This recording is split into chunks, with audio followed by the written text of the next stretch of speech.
Hello friends, good morning. কেমন আছো তোমরা? আশা করি ভালো আছো, সুস্থ আছো। পিঙ্কিস ওয়ার্ল্ডে আরও একটা ব্লগ ভিডিওর সাথে তোমাদের সকলকে জানাই অনেক অনেক ওয়েলকাম। আর আজকের ভিডিও কি হতে চলেছে তা তোমরা টাইটেল আর থাম্বনেল দেখে বুঝতে পেরেই গেছো।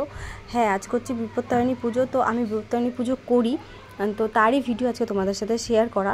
তো সকালে ঘুম থেকে উঠে সমস্ত বাড়ির সমস্ত কাজ কমপ্লিট করে, রান্নাবান্না কমপ্লিট করে রেডি হয়ে একদম চলে এসেছি আমি মন্দিরে। সেখান থেকে ভিডিওটা শ্যুট করছি, কেননা বাড়ির শ্যুটটা করা হয়নি, কেননা যেহেতু আজকে আমি উপোস করেছি আর আমার ফ্যামিলিতে আমার হাজব্যান্ড, আমার ছেলে, মেয়ে, শ্বশুর সবাই রয়েছে। তো আমি যেহেতু উপোস করেছি তো তাদের জন্য রান্নাবান্না করতে হয়। তো আমার বাড়িতে বাড়ির কাজ বলতে আমাকে একাই সমস্তটা করতে হয়। আমার শাশুড়ি যেহেতু নেই, তো একা হাতে সমস্ত কাজটা কমপ্লিট করে তারপরে চলে এসেছি আমি মন্দিরে।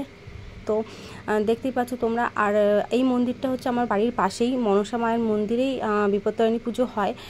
তো 2-3 বছর ধরে শুরু হয়েছে মানে বিপত্তারিণী পুজো। আর আগে আমরা যেতাম হচ্ছে মা সিদ্ধেশ্বরী কালী মন্দিরে পুজো হতো, বিপত্তারিণী পুজো, সেখানে যেতাম।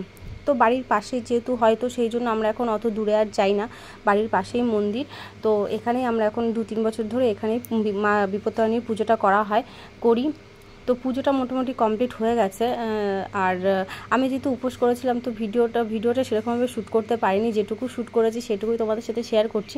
তো পুজো হয়ে যাওয়ার পর মানে আমাদের ঠাকুরমশাই তাগা পরিয়ে দেয়, মেয়েরা যেহেতু বাহাতে তাগা পড়ে। তো আর কারা কারা বিপত্তারিণী পুজো করো, মানে কাদের বাড়িতে হয়, এই নিয়মটা তো সবার আবার নাকি থাকে না শুনেছি, কেন সবার বিপত্তারিণী পুজোটা সবাই করে না। তো যাদের থাকে তারা করে, যেহেতু আমার শাশুড়ি যেহেতু করতো তো সেই জন্য আমি শাশুড়ি যেহেতু নেই তো সেই জন্য আমরা বাড়ির বউরা এখন এই নিয়মটা পালন করি। আমার বাপের বাড়িতে যেরকম আমার মার আবার যেরকম নিয়মটা নেই, তো মারা কেউ করে না ওরা বিপত্তারিণী পুজো।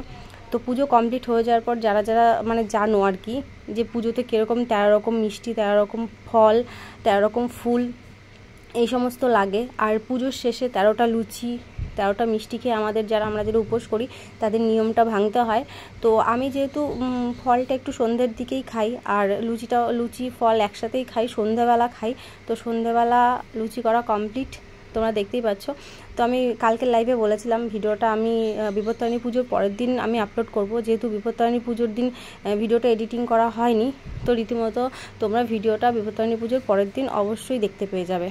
তো যাই হোক, আজকে ভিডিওটা তোমাদের কেমন লাগলো প্লিজ অবশ্যই কমেন্ট করে জানিও। যদি ভিডিওটা ভালো লেগে থাকে তাহলে please like, comment and share করো।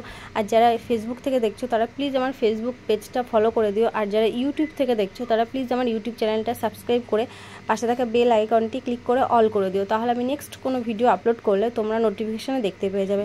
সো আজকে ভিডিওটা দেখার জন্য তোমাদের অনেক অনেক ধন্যবাদ। এইভাবে ভিডিও দেখতে থাকো, দেখা হবে নেক্সট ভিডিওতে। টাটা।